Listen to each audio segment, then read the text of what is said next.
Hey everybody, welcome to the What is Money Show. I'm sitting down today with Denise Hearn, who is the co-author of The Myth of Capitalism.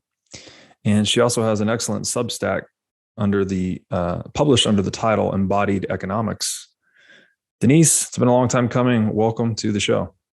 Yeah, thank you so much. And technically, it's actually a ghost, not a Substack, which I probably made the mistake of going with ghost because there's no functioning comment section. But it's yeah. Anyways, thank you. I'm excited to be here. Yeah, the ghost is the more decentralized option, right? Something like It's that. a nonprofit. Yeah, I had seen a couple of other folks had moved over from Substack, so I gave it a try. Very cool. Yeah, it's pretty good. It's pretty good, but So we're going to look at some of your writing today. In particular, three pieces that I read, did some highlighting on. There's a lot of juicy topics to talk about. Before we jump into that, probably be useful for my audience for you to just give like a 1 or 2 minute highlight of what you're working on, what you do. Because I know you mentioned offline, there's some things you're working on there that are pretty interesting. So if you would. Yeah, sure. So the book that you referenced, The Myth of Capitalism, came out in 2018, and in it we tried to understand what are some of the structural drivers of inequality, why are wages, divorcing from productivity, and our research really led us to the conclusion that industry concentration and concentrated industries, monopolies and oligopolies were at the time a sort of lesser discussed factor in some of the economic trends, which had really been confounding sort of traditional economists. And so that kicked me off into my life as an anti-monopolist. And now I spend some time working with a group in DC called the American Economic Liberties Project, which does anti-monopoly policy work. And I think what has been a huge education for me is just seeing how pervasive it is across industries. So we tend to think of tech, obviously, but we speak to pharmacists and farmers and all kinds of folks who are encountering coercive contract terms or predatory pricing or whatever the case may be. So that's my day job. And then, I recognize that those are, those structural problems are a result of, underlying systemic issues. And so that's where I explore a lot of the rest of my thinking in the Substack/Ghost. Very cool. Thank you for sharing that. To be an anti-monopolist, I think you're in good company with my audience today. Most, I'm pretty sure, are aligned against the concept of monopolies as well. So that said, I'd like to read an excerpt. We're going to be first looking at your piece, What is Life? What is Economic Value? And I like a good question. So these are two really good questions. You wrote, and you opened with a quote from Carl Menger, actually, who said, quote, "Value is thus nothing inherent in goods, no property of them, nor an independent thing existing by itself. It is a judgment economizing people make about the importance of the goods at their disposal for the maintenance of their lives and well-being. Hence, value does not exist outside the consciousness of humans." I think we switched man to humans, but that was just modernizing it a bit there. Mm-hmm. And so this is a great question. What is value? And this is something that, in my opinion, is right beneath the question, what is money? Right? You ask the question, what is money? You typically get these three functional responses: store value, medium of exchange, unit of account. Right. Which begs three more really good questions. Like, okay, well, what is value? What is exchange? What is to hold to account or to account? Each of those is a rabbit hole in and unto itself, but value is especially interesting. And what I learned in the Austrian school is that it's all ultimately psychological, that even though we typically relate to value being, a lot of people use the term intrinsic value to think of values in an object, that it's ultimately what is that object's relevance to the course of our goal-directed action. And that's inherently subjective, right? That's for you to determine as a conscious actor in the world. How do you describe value to people? It's not an easy question to answer. How do you look at it? Well, I think, I pose these questions to myself because they're sort of ongoing inquiries. And I don't think that I have a succinct answer yet, but I think the concept of value is really fascinating to me because, as you mentioned, the sort of traditional proxies that we use, let's say price as an example, or,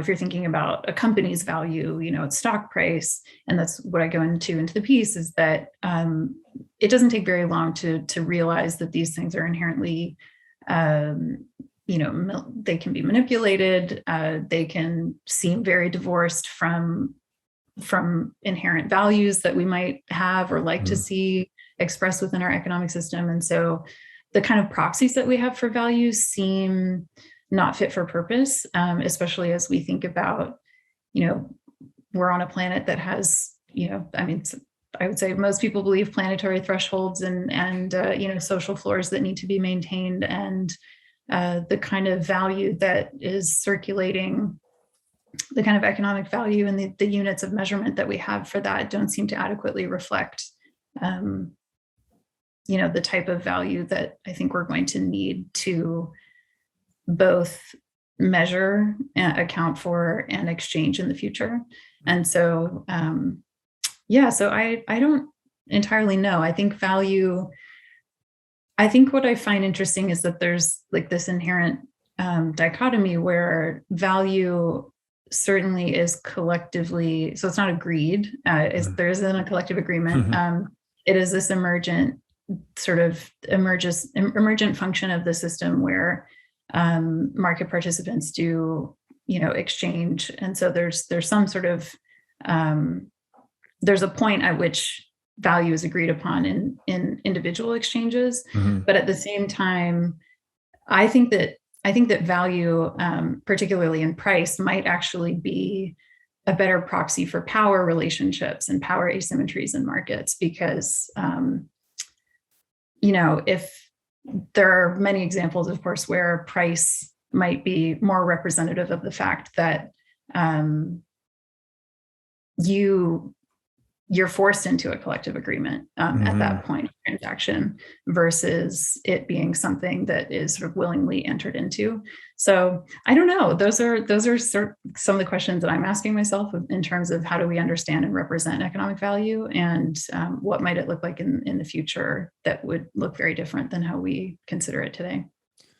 Yeah, it's definitely, there's not I guess it was a kind of a trick question because there's not an easy answer for it. I was just curious how you describe it. One thing I've learned from the Austrian school is this concept of the inequality of exchange.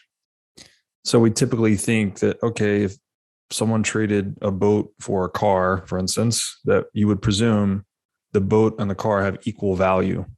But what's actually happening is that there's a certain perspective of the guy trading away the boat and the guy trading away the car, that they actually value the thing they're receiving more than the thing they're giving up. Otherwise, they wouldn't trade, right? And they both have to do this. So the guy trading away the boat values the boat less than the car, and vice versa with the counterparty. So there's an actual inequality of exchange that drives trade. And that trade is what is the mechanism through which internally held values become expressed in a price, right? That's how we determine, and a price is an exchange ratio, basically denominated in money. So one of my key takeaways there is, okay, and this may not be an exact science, but we could say that mutual exchange is value.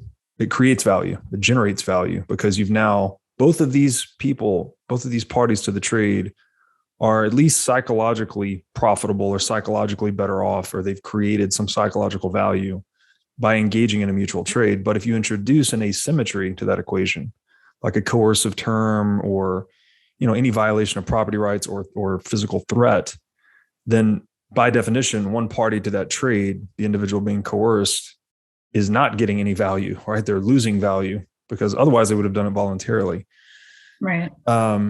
So that's where I get, I guess, kind of a basis for my anti-coercion views. I just think coercion is like a systemic rot on human society. Like anywhere there's coercion, it's value destructive. So hence, legal monopolies, any violation of property rights or liberty whatsoever, is value destructive. That's interesting. Yeah. Any violation of liberty is value destructive? Yeah, in my view, I think so. Now you could always, the justification held out for coercion is always in response to coercion, right? Like we shouldn't compel or coerce anyone to do anything unless that person compelled or coerced someone else to do something. Right. But this gets, I don't know, it gets muddy really quickly because then you get into the political domain and people think that, you need to pass laws to tell certain people what to do for the greater good. And I don't know, it's harder to define that because it seems like the greater good, people would voluntarily do what's in their own best interest. And the emergent quality of that would be the quote unquote greater good. Mm-hmm. Yeah, that's interesting. This gets to a question too that I have about the fundamental nature of markets, which is, I guess my opinion is that markets are socially or politically determined common spaces, where they have, or I'll say it this way, they're common spaces which have either socially or politically determined rules of engagement. And that sort of rulemaking is part of those collective agreements that we form around markets are an inherently important part of them and how we participate in them. And that there's a sort of reflexive nature of the institutions or the things that we create to then govern us have this downward causation on our behavior, and then yes, we can also change the rules and sort of have an upward causation in terms of thinking differently. And you see that, of course, across time, where we've determined it's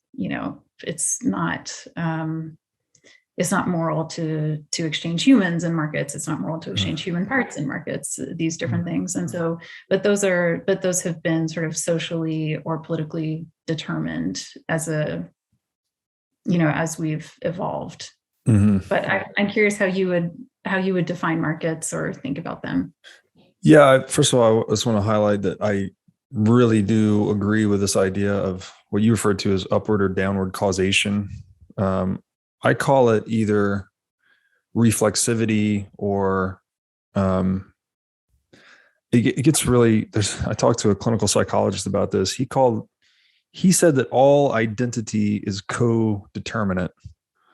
So the rough example here is you can't be a dancer until you're dancing, and it's not a dance floor until it's being danced upon. So the agent, the dancer, becomes a dancer by dancing, and they make the arena a dance floor by dancing on it. So there's this interesting relationship between agent and arena, and they co-emerge, right? They co-inform one another. So if the dance floor changes shape, well, maybe the dancing technique has to change somewhat to dance better on the dance floor. I'm kind of stretching for an example here, but what did Churchill say? The buildings we make in turn make us. Something like that. So there's this co-relationship, this mutualizing relationship between creator and creation. Yes. I think you see it too in software, where we've just started down the path of this digital age, but already our vernacular is changing. People are like, oh, let me double click on that, or let's do a quick download about this. It reshapes you. It reshapes the way you're thinking. And so go ahead. All right, that just made me think too that a friend of mine named Katrine Marcel, who's a Swedish economist and author, who wrote two fantastic books, the first of which is called Who Cooked Adam Smith's Dinner, which I highly recommend. And the second is Mother of Invention, and it talks about how actually gender bias basically is one of the key drivers of which innovations actually go to market and become adopted and don't. And the key example she uses is that we didn't put wheels on suitcases until the 80s, despite the fact that we had invented the wheel 5,000 years ago. And it more had to do with the fact that people thought that it was not masculine to wheel a suitcase. You should be able to carry it, and particularly for your female partner. And so that's why we didn't do it for, centuries, even though it would make a lot of sense. But she also pointed out to me that I think is really interesting is that the values of a society also physically manifest in the skyline of cities. So if you go back, to the Middle Ages, the highest buildings you would have observed were the spires of the churches and cathedrals. Then if you look today, and then it sort of moved to the Houses of Parliament. If you think of London, you could think of Big Ben, and then today, of course, it's the financial towers, which dominate the skyline. And it's sort of, as a fun question, I like to think about, a couple hundred years from now, what entities, what narrative structures, through which the kind of medium of values get dissipated will be physically manifested in the skyline of our cities. Yeah, it's really interesting to think about. I just did a series with Jeffrey West, who's at the Santa Fe Institute, and he wrote the book Scale. I don't know if you've heard of this one. I think so, yeah. He identified some universal scaling laws in biological life, but also in businesses and in cities. So there's this kind of through line. What's that? Is it the square cube law? Yes. Yeah. It's related to power of 4. So there's sublinear and superlinear scaling, depending on what you're looking at, for instance, I think the metabolic rate of animals is sublinear. So it scales at at 3/4 power laws, something like that. But there's a lot of really interesting things, like all animals basically have the same amount of heartbeats in their life, which is really interesting. It's just, if you're really a big animal, you have I hope I'm saying this right, slow heartbeat and a longer life. If you're a small animal, you have a more rapid heartbeat, shorter life. Oh, interesting. And it plots like on a log scale, just like a perfect line. It's really unbelievable. So he's touching on something that's like clearly very deeply embedded in the nature of growth or life, which we're about to get into life, by the way. We don't really know how to define it. Right. Yeah, no, it's interesting because there's those physical limitations on how big an animal can grow relative to its size. And exactly right. Because you're what would this be? The strength of the bones. Like he goes into why Godzilla can't exist, right? And it's the volume of the animal scales superlinear to the structural integrity of the bones, or something like that. Which is also why it's harder to continue building taller and taller buildings. Yes, exactly. So I forgot why I got on the topic of Jeff West. Scaling. Values manifesting in the skyline. Oh, yes. Okay, great. He makes this sort of speculation in the book that because, there's a certain network features, network architecture in the brain. You also observe this network architecture in cities. And so he kind of makes this speculation that we could say that the cities and environments we create for ourselves are in many ways a reflection of our cerebral architecture. And then we can populate, as to your point, it's like we populate the external world with manifestations of these ideas that we're running on. So the software we run ends up changing the actual civilization. So, and it's crazy to think about, because then the worlds we create just become a reflection of our mind.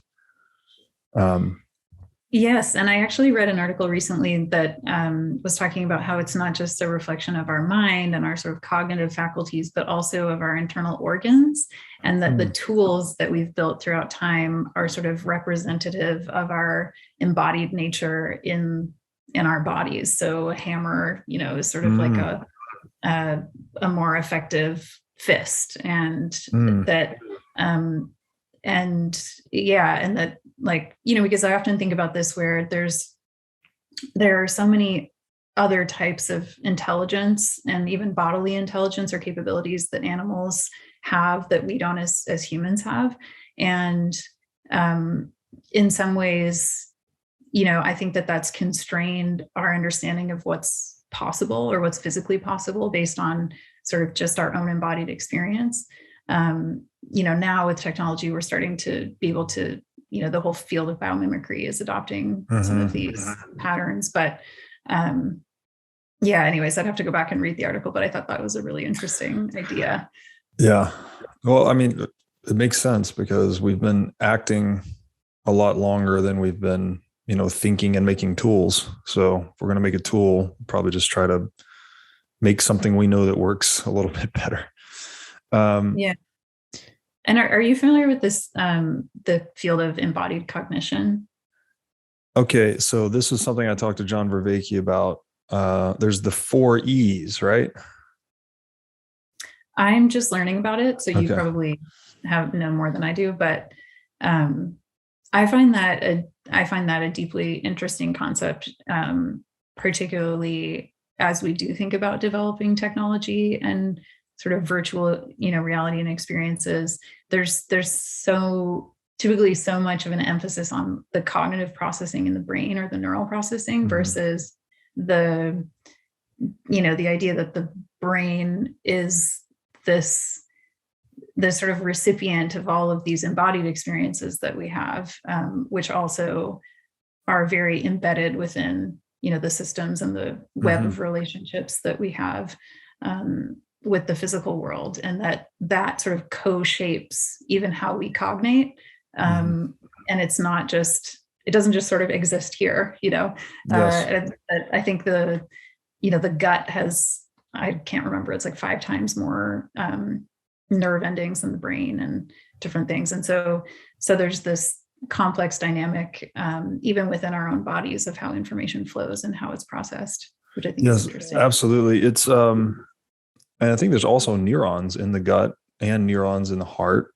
There's a lot more in the brain, but there are neurons in the gut and the heart. And we know this intuitively when we make decisions, trust your gut or follow your heart, all this. So I think it's actually the 4 P's. I said the 4 E's, but it's the 4 P's. And I can only think of 3 of them. But he described, and these are different types of knowing. I'm not sure this is exactly what we're talking about, but I think it is. And he described procedural knowing as different from perspectival knowing versus propositional knowing. And there's a 4th one that I can't recall right now, but procedural is like, it's something encoded in your body. If you've, what do they say about riding a bike? Like, oh, it's like riding a bike. Your body is just programmed to know how to do it. You're not consciously, like, every time you get in the car, you're not, okay, now turn the key and think about, your body's programmed for it. That's a procedural knowing. Right. Propositional knowing is what we traditionally think of as knowing. Like, I can name it, talk about it, conceptualize it. Perspectival is interesting though, which gets into psychotechnologies. He describes knowing through something. So like we think through language, right? But we very rarely do we stop and like take off language and examine it and think about language. It's just so second nature to us. Money also falls in this category. Like, we think through money, we negotiate and calculate. We don't often stop to think about it, even though that's what I'm trying to do over here, is get people to stop and think about it a little more. Right. But that idea is really interesting too. It gets into, and he turned me onto this, was material engagement theory. I don't know if you've heard about this yet, but they use as their main descriptive example the case of a blind man with a stick.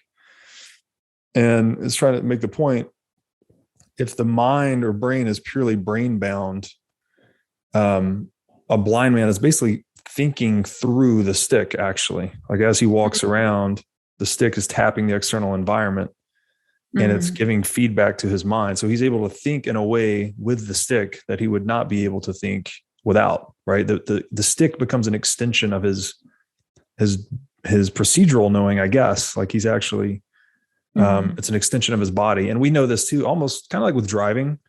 You know, when you're driving and you're parking a car, you can kind of just feel where the parking spot is. You're not propositionally calculating where it is. There's just a feeling to it, I guess.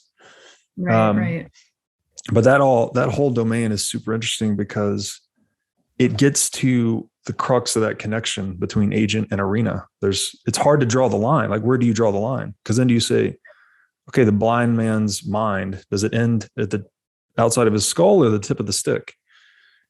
And and the tip of the stick is engaging with a constantly dynamic and complex world. Exactly. Which is also influencing the pattern of interpretation. Yes. So it's, so it doesn't even end at the stick. It's a sort of, yes. And I I don't know if you've come across Nora Bateson's work at all, but I like how she describes warm data, which is sort of the thinking about the relationship in the contextual relationship between different entities and objects, and that actually being as rich a source of data as what we tend to think of as sort of like hard data. And the best example, or one of the things that she mentioned that I thought was really interesting was she talks about, there's the moth, I forget what it's called, but it looks on the wings, the pattern looks like owl eyes. Oh yes. Yeah. When you see it.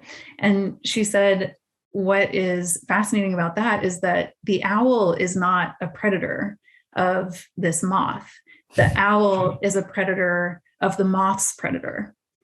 And so the physical manifestation of this web of relationships in the ecosystem, which are 2 degrees removed, actually is present on the moth. Right. And so there's some sort of inherent biological knowing in the moth that it expresses itself in knowing those complex set of relationships, which is mind-blowing. That is super mind-blowing. I didn't know that at all. Another example in that the MET is they talk about a man with his ink pen. Like you can think in a way typing and writing that you can't just speaking, right? For me to sit here and speak sounds distinctly different for me to sit down and write something, as you well know. So again, it's like, okay, this tool augments your mind, right? You have a different mental capacity behind the pen than you do behind the microphone. So it's something really fundamental. And I've talked about it at length with a lot of people, but there seems to be some primacy on relationship in complex systems, where we get these emergent properties as a result of the interrelationships that you cannot identify in the sum of the parts, so to speak. Right. Yeah, I read yesterday, I don't know if you follow Ben Hunt's work at all at Epsilon Theory, but he had a great series of articles. I just read the first one yesterday, and he was making the case that narrative is actually as real and alive as you and I. That he used to think that narrative and language was metaphorical, and it sort of pointed to these other, the realm of the conceptual realm. But he's saying that now he actually believes that it's almost a physical reality of the system, which does have this reflexive, this effect on us. And it's now, because it's so strongly mediated through things like, technological platforms, social media platforms, the news, that it does have these emergent properties, but it is this sort of like living, alive, complex system itself that then is, I don't know, I'm like still trying to grasp the depth of what he was saying, but I liked that concept that the actual metaverse, like that is the metaverse, and that it actually is a real and physical and alive part of systems as much as anything else that's biological. No, this is something I've very much been studying the past couple of years. A lot of credit to Jordan Peterson, which he gets a lot of his knowledge from Carl Jung on this topic. They call it the mythos. He talks about these nested stories we live within. So right.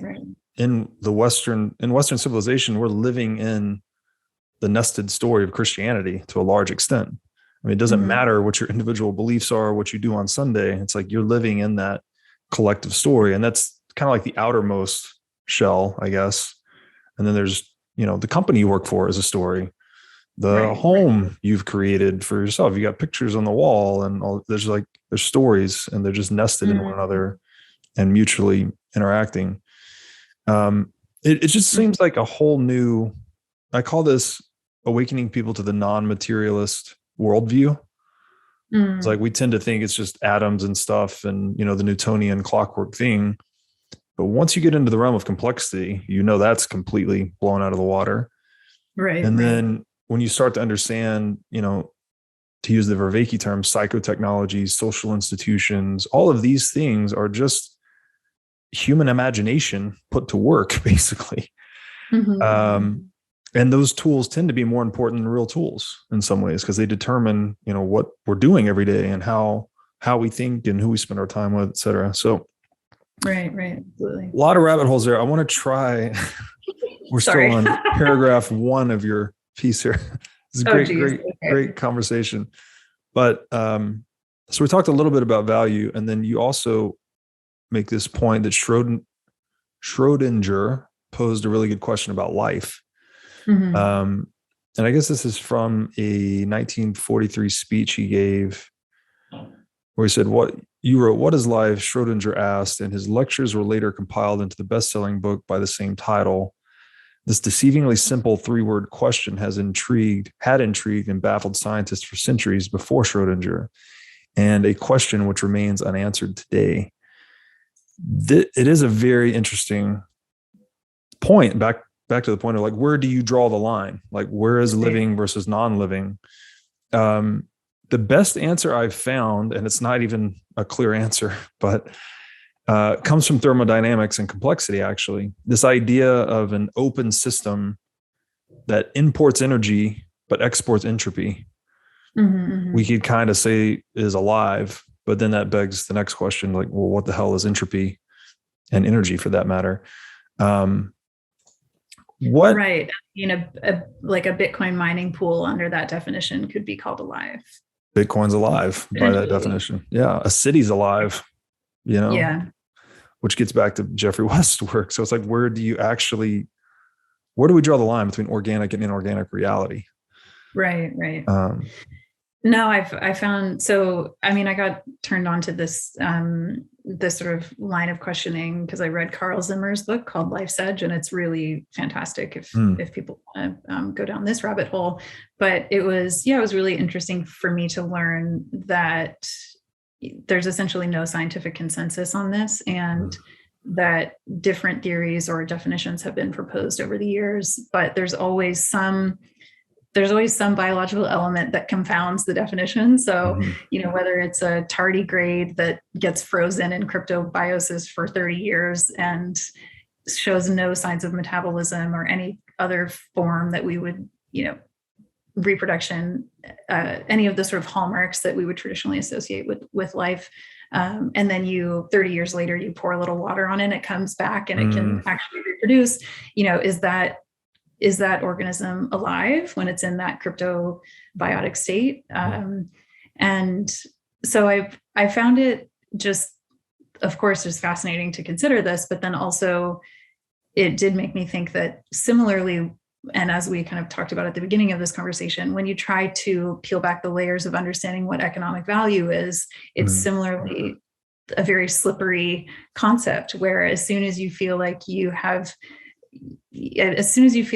some sort of sufficient definition, there's something that will confound that definition.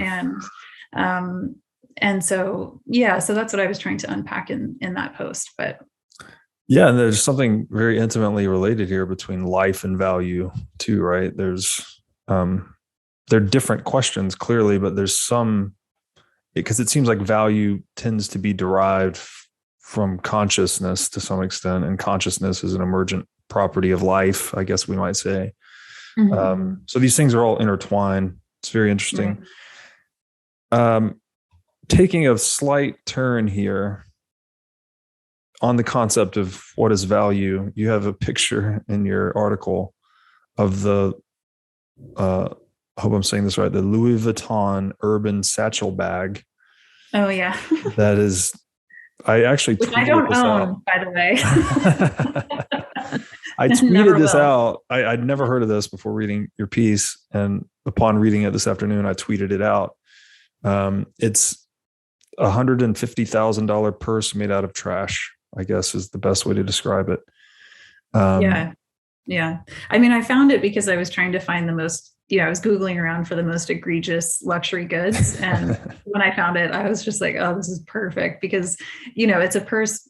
I mean, if you look at it, it's got a crumpled plastic bottle, a cigarette pack, like gum wrapper, and they put it into a purse and they sell it for $150,000. And I was trying to make the point about Veblen goods and how, price is, that idea that sometimes price isn't necessarily about scarcity. Even it's just about the value of the good itself, and the sort of like collective narrative around it is the thing that drives the price. Yeah, the Veblen good is one in which demand increases as price increases. Is that right? Right. Yeah. So sort of the more expensive it is, the more desirable it is, simply because it's expensive. Yeah. So the value, quote unquote value, from the trash satchel bag over here is someone's just signaling, right? They're whatever they're signaling, their position in the hierarchy, or perhaps their own internally held values to wear a trash bag. I shouldn't say trash bag. It's not a trash bag. It's a purse made of trash. You got to see the picture. If you haven't seen it, just Google urban satchel bag. And you just make this great point that you also mentioned the $3.2 million diamond dog collar, where the price of an object can be massively inflated against the value of its utility. So that's a really deep, important point, that value is not utility either, which was probably the thing we would typically think it is. Right. And presumably, as you said, in a flood, famine, or apocalypse, trash purses are not very useful. I doubt they will be. Who knows? Maybe it is something I haven't considered. But yeah, and I mean, I think that's why I'm also really, because of my anti-monopoly framing too, I think a lot about power. And that's why I'm also interested in this notion that price might actually, in some cases, be more of a proxy for power, either the power of the buyer, so their economic power, because clearly they have a lot of disposable income they can spend on these things. And they want to signal, that is a form of power signaling. Or, in some cases, I also mentioned the piece, of course, oligopolistic companies that collude to raise the price of pharmaceuticals as an example, where that the price is actually more representative of the market power of the selling firm. So yeah, that's something, I want to give more thought to, but I think that there's something there. And it's interesting that, in economics, there's so little mention of power typically. And, I remember I was reading another book and the author said, power is one of those concepts that the social disciplines have covered for millennia, political history, sociology. And yet when it comes to economics, there's sort of this gaping hole of investigation of power, unless of course it's monopoly power. But in terms of like the dynamics of power asymmetries in markets, and that's where I also think, this idea of rational choice theory, I think also is so interesting in its avoidance of the idea that market participants don't come to the market as equal participants. The zip code you're born into, the country you're born into, the abilities, disabilities, the skin color, the gender, all of these things have a fairly significant impact on your ability to participate in markets from the get-go. And so the idea of rational choice really sort of papers over any of these power asymmetries that might be present in normal human interactions. Can you tell me a bit about rational choice theory? Actually, I'm not too familiar with it.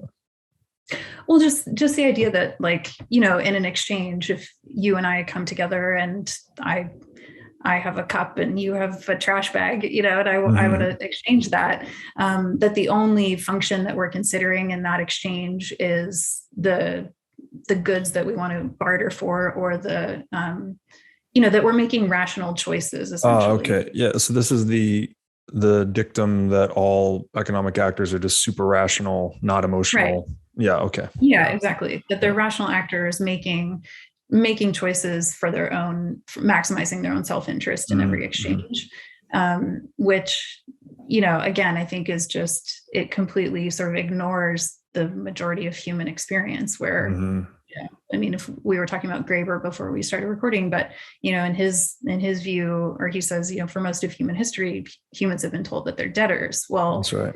Where does rational choice theory fit when, you're in a debt relationship and there's an inherent power asymmetry between you and who you might be exchanging with? So, so I just find it, like, interesting that there's so little kind of investigation of the notion of power in economics.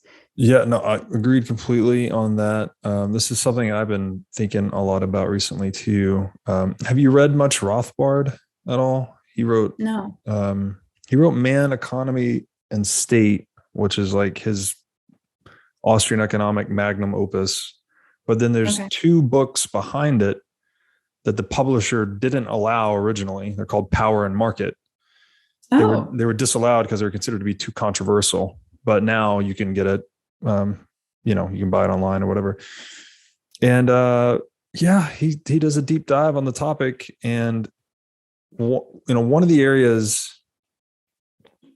So, for instance, I'm trying to write a piece right now about the nature of power, but we have to be very clear about the term. The term, I think, is muddied because we say power.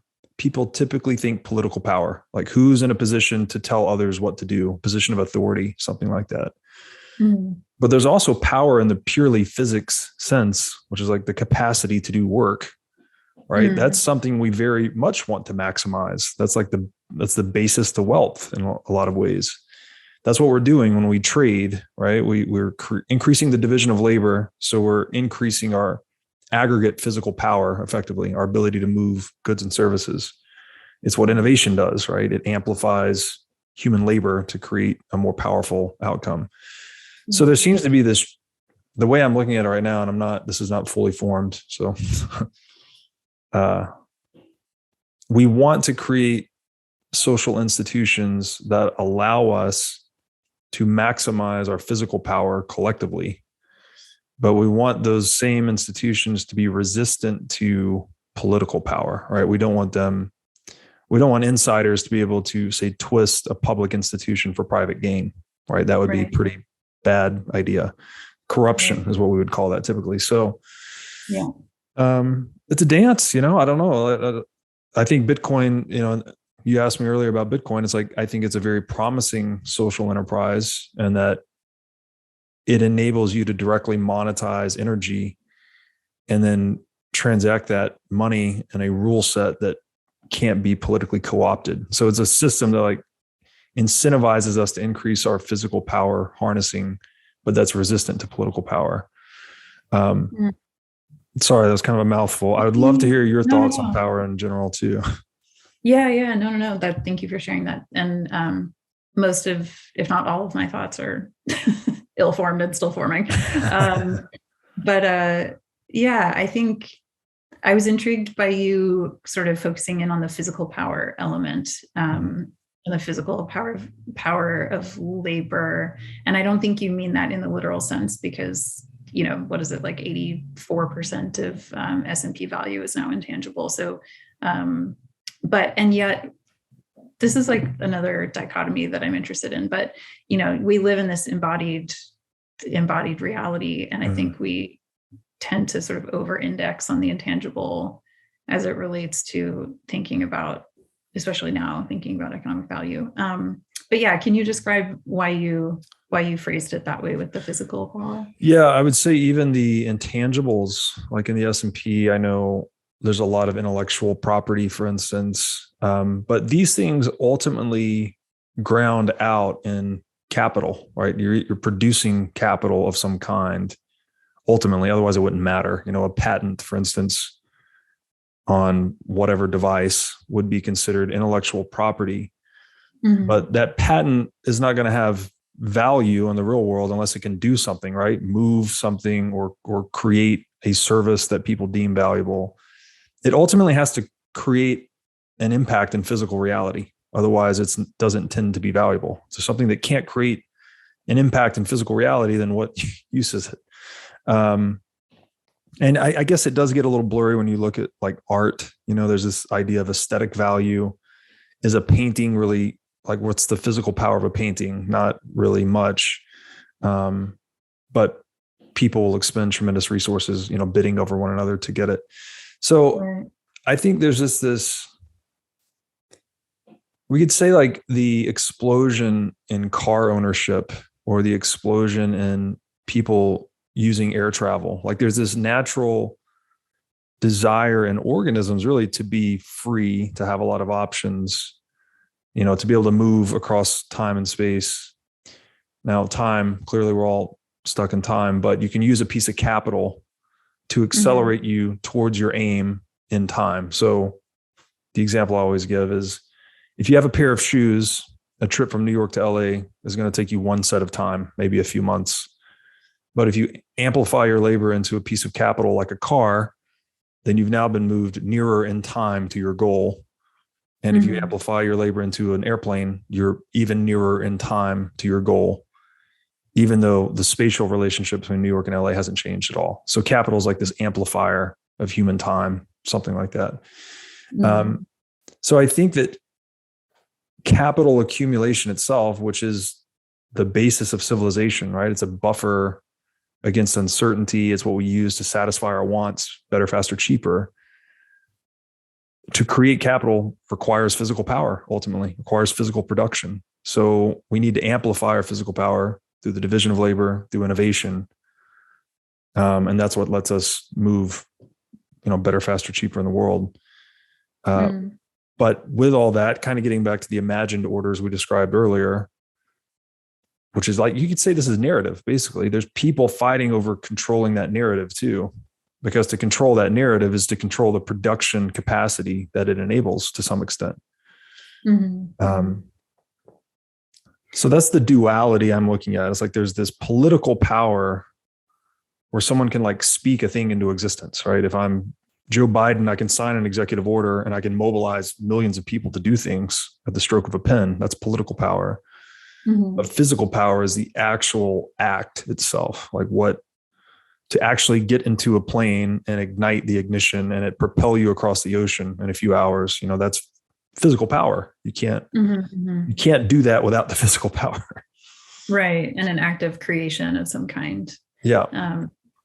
Yeah, it's that I like that description, and I sort of wish it was more representative of how current economic systems function, because, you know, I think that's where with the financialization of the firm in particular, you see these kind of manipulations of value, which actually in many ways don't have any sort of linear correlation to an exertion of physical power or creativity or innovation, you know. And I think like one of the examples I used as well was that Apple's operating income hasn't changed in 6 years, and yet the company value has gone up 4 times. And in part, that's because, you know, they've done $337 billion worth of stock buybacks, which is, you know, essentially just it's just a manipulation of, you know, what's available on the market. And so, or I think I also used the example of like Tesla, which actually made more money selling Bitcoin and regulatory credits. And, you know, maybe in your mind, the regulatory credits and the Bitcoin are part of this physical power manifestation of things flowing. But It's certainly, at least for the average person, they don't think that Tesla's making its money that way. They think it's making money selling cars to people, right? Right. And so I think like markets are in such a strange place right now or even the derivatives market, right? Which has been, some estimate it's at like a quadrillion, there's quadrillions of like units of value that flow through them. And it's not clear to me that betting on the future is a form of manifesting any kind of physical power as you're describing it. Right. Yeah. And just for perspective, that derivatives market is valued at multiples of global GDP. Right. So exactly. it's like, it doesn't even make sense, right? There's so many. Yeah. If the whole market collapsed, you can't even pay out all the notional value of the contracts that comprise the derivatives market, because it's bets about the future. So you can have as many bets about the future as you want, which makes it so hard to value and all of this. But and even like the idea of like fractional reserve banking, right, which now doesn't exist anymore in the US. But that idea that you can, continually fabricate more and more sort of money supply, without any sort of like inherent tie. And I know, people have different thoughts about that, and you need some ability for the monetary system to expand. And but yeah, it's clear that there's a term like growthless asset maximization, which basically I think describes the US economy now, which is you don't actually have to, as a company, you don't actually have to grow. You don't have to become more productive. You actually just figure out a convoluted scheme of investment shell companies and, and moving things around on your balance sheet to be able to capture some sort of like theoretical economic value. But there hasn't really been any sort of market exchange which would tie to that directly. Yes. So I'd like to drill into this actually. So you mentioned earlier the decoupling of productivity and wages. Right. That's a distinctly post 1971 phenomenon. This is something that a lot of Bitcoiners point to as a problem with fiat. You mentioned stock buybacks, all-time high. Over $1 trillion in 2021, all-time high. Over $1 trillion. And they're essentially, there's a lot of perverse incentives here. The other would be executive bonus packages that they're based on earnings per share typically. So you can take shares out of the market and basically manage that metric upward. But the other thing about stock buybacks that I think is in particular driven by fiat is the idea that the larger and more creditworthy you are, the cheaper you can borrow. So a lot of these companies they'll borrow very cheaply and they'll use the proceeds to buy back stocks and manage to those earnings targets. But that is a consequence of fiat currency. The reason they have such cheap borrowing costs relative to smaller firms is a result of basically the existence of the central bank. There's another issue here too, that because money's not holding its value over time, it's being inflated, that people are basically scurrying into any asset to hedge against inflation. Ultimately, a lot of that is equities. A lot of equities are largely being used as this alternative store of value since fiat currency doesn't work. So you get all these additional buy pressures on equities that wouldn't really exist absent a fiat currency implementation. Have you looked at that much? Have you looked at the relationship between, I guess you could just say post 1971 money in the world and stock buybacks, equity valuations, et cetera?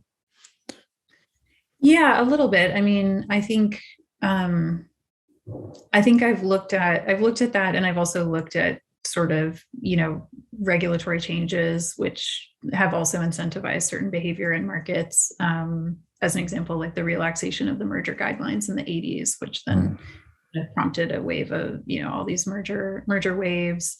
It's also interesting, like I do some work with institutional investors, and to your point, also of course, in a low interest rate environment where they're completely starved of yield on the bond side, then they feel forced to go into riskier and riskier asset classes. And so you've seen, of course, the equity valuations go up hugely, but also, investments in private equity. And to your point, using a whole lot of cheap debt to load up companies, roll up industries. 70% of PE transactions are add-ons, which means they're, basically doing roll-ups. And then, of course, that has like significant impacts on other stakeholders. It's bad for workers generally. You tend to get, these are the headlines that come across my desk all the time, but it's like hospitals that were in private equity controlled or nursing homes that were private equity controlled had 11% higher death rate during COVID because of the, like the bad quality of care and various things. So so it is interesting. And I'm not entirely sure what I think about the kind of fiat money component of the story. Obviously, it's a big piece of it. But you do see how all of this has really led to this kind of increasing concentrations of value in like pockets, in fewer hands, essentially. And it's a very difficult problem to figure out because, even the pension funds and the sovereign wealth funds and so forth, there's even like institutional constraints as to how and why they operate in the ways that they do, which make it very difficult for them to try to do anything different. So, I don't know, but what do you think? I mean, the wages and productivity story, I think is very important. I mean, I'll just add one more thing. I think there have been some studies, as an example, that if we had the competitiveness that we did in the 1960s, that workers would have earned $6 trillion more over the last few decades. So I do think that the kind of concentrated industries and the way that the monopolization of industries and then the monopsonization of labor, where you have Walmart in one town suppressing wages, is also, a big part of the story in terms of why workers have lost out in particular. I guess my big view on it is that, and I'm very outspoken about this, that I think inflation and taxation are basically systemized forms of theft. And when I say inflation, I have to be very clear. People think price inflation, but I mean arbitrary expansion of a fiat currency supply under the aegis of a legal monopoly of a central bank. So when there's someone that can just render an opinion onto the money supply and expand it arbitrarily, that is used as a mechanism to confiscate wealth from people that are depending on that dollar to hold its value across time. Right. And I don't see. Sorry, go ahead. I was just going to say, I don't see how it could be anything else, but please go ahead. No, I mean, that's something, and I've spoken to folks, who have held senior positions in central banks, and I've never understood the mandate of the central bank,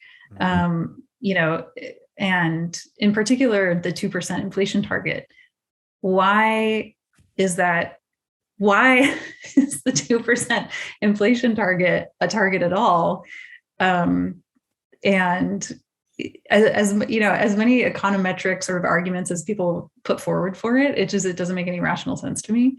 And it also seems like, the full employment mandate also is just so inherently disingenuous, because we all know that capital holders are always going to have exerted power over labor and the value of labor. And so on the one hand, you're perfectly happy to inflate asset prices of capital holders, and yet you say that full employment is also your mandate, knowing that this is going to cause inequality. I mean, it's just like, I don't know. It doesn't take 3 PhDs in economics to figure out this is a bad system. It does take 3 PhDs to cover it up and talk around it, though.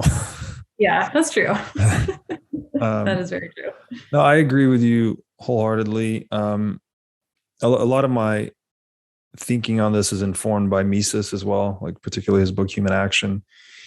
He makes a point in Human Action, an argument that I can't I can't say right now because it's a bit more complicated than I can pull off the top of my head, but he basically makes the point that it's impossible to index inflation universally. You can't. CPI it's a total misnomer. You can't have it because Right. as we pointed out here, value, like it's in the eye of the beholder, right? It's subjective to the aims of the market actor. Well, so is inflation because it depends on what you're trying to buy. Like everyone has an inflation coefficient effectively that's congruent to their aims, but this idea of one number to rule them all for everyone, it's not possible.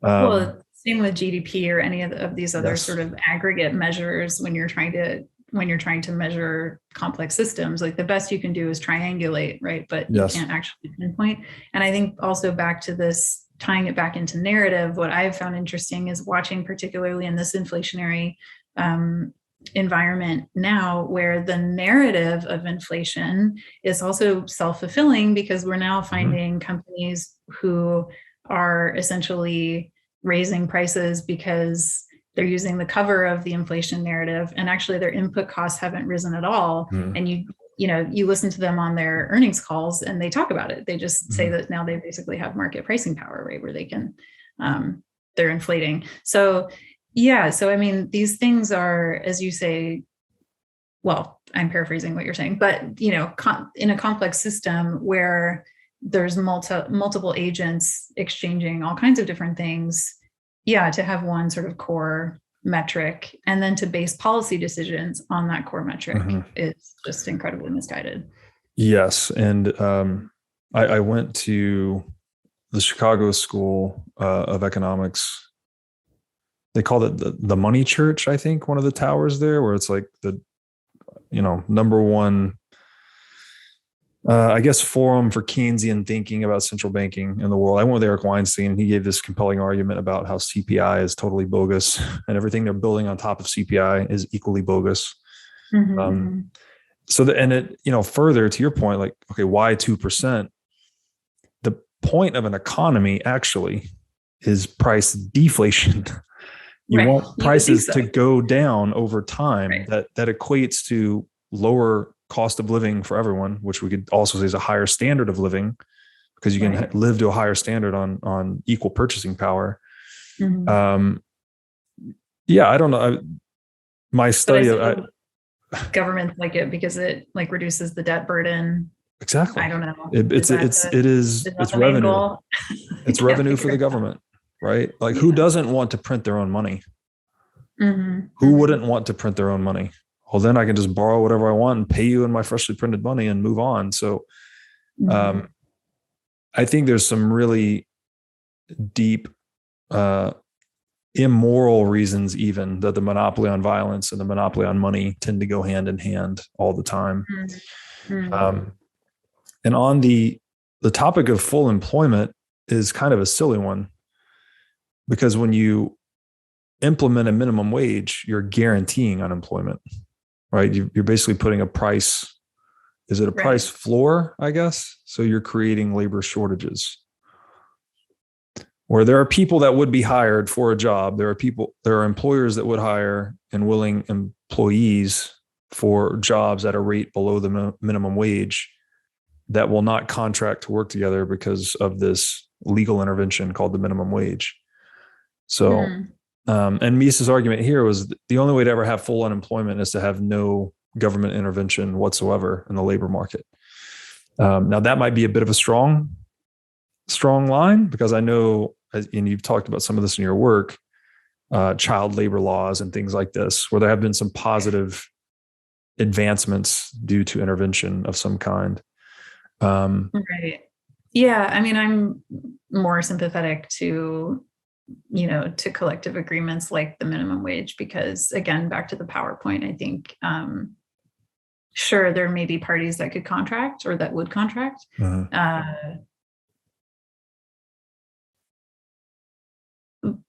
But, like I don't want to live in a world where someone in Bangladesh gets paid $1 an hour to work for 12 hours straight, because that's the only option that they have. And that, they're in a position of relatively little power. Mhm. I mean, so yeah, so I don't know. I mean, these are complicated questions, but Yeah, certainly. I just think you agreed with that point, like, and I don't know entirely the proper role of regulation. I tend toward the extreme libertarian side, where I think the less regulation, the better. right. But I'm not, again, complicated question. I don't have all the answers. But what I would say is, like, so long as there is a minimum wage, you can never expect to conquer unemployment when you have a minimum wage, because like you're creating unemployment. It's institutional unemployment. It's the same thing as creating a price floor in any other market, right? If I said as a government, if you said you can't sell a car below $40,000, well, that's going to create problems in the marketplace, right? There's going to be dislocations in the market. Yeah. So, what do you think about the concept of demurrage, like where you would, I was thinking about this today, and I was listening to a talk someone was giving about I think it was Wargel, the example in Germany where they produced these notes that basically like deflated in value over time, and it was basically to kind of increase the velocity of money, and they found that it was very effective in that particular instance. And I've been thinking about this because the velocity of money, at least how it's measured currently, has been declining for, I don't know, the past 10 years, I think. And it strikes me that like, this is like a very ill-formed concept, but I was like, instead of a wealth tax, what if you instituted some kind of like demurrage on the assets, on particular asset types or classes? I don't know. I'm kind of interested in that idea. Can you unpack demurrage for me? Because I think I don't have it fully formed in my mind. So it basically would be in the case of the Wargel example, they printed notes that you had to go and I think pay every 2 weeks, was it, or 2 months, you had to go and basically like pay a little bit to kind of reinstate the bill. And so it was a way of deflating the value over time. So you were incentivized to actually like spend it rather than keep it. And so it was a way of trying to encourage, the velocity of money. Is that mechanically the same as inflation, as far as just printing new units of currency to diminish purchasing power? Is it? So they weren't, well, I mean, in this case, yeah, that's a good question. Were they printing it, or did they just institute it on the notes that were in existence? I think in the way that I'm thinking about it, you're not necessarily adding more money supply, you're just applying it to what is already there. And then they basically were showing that they had created all of this value. It was like a multiplier of value in a sense, because the velocity had increased to such a degree, where all of a sudden, like, everyone immediately paid their taxes, and and then it was like going back out the door. And so there was this increase, kind of to your point about the going from New York to San Francisco, and that, I don't know. I'm interested in this idea, but as I said, it's it's the first I've heard of that particular instance, but it sounds like it's almost like a tax on currency then. Yeah, it was like a form of a tax, essentially. Yeah, I don't know. A couple of things. One, again, Mises informed me on this, the velocity of money. There's some complications there. I think it's kind of a plug figure, and I don't know it's something we want to manage toward necessarily. I think it's better to manage, and this is completely antithetical to the Keynesian school, where they're trying to induce consumption. I actually think savings is more important. That, economic actors having savings is what spurs the investment process. And it also gives them, because the markets are inherently volatile, we know that, but it actually gives them the wherewithal to survive volatility because you have savings, right? You have a net equity position, as opposed to a net debt position that fiat currency incentivizes, right? If your money's diminishing over time, you're incentivized to borrow and spend. If your money's appreciating over time, then you're incentivized to save. One fragilizes the economy, the other, makes the economy anti-fragile or at least robust. So I don't know if it sounds like the term demiurge, I think, if I'm saying that correctly. If it's a tax, I'm probably against it because I think taxation is a bad thing. Okay, fair enough. Yeah. Yeah, I don't know.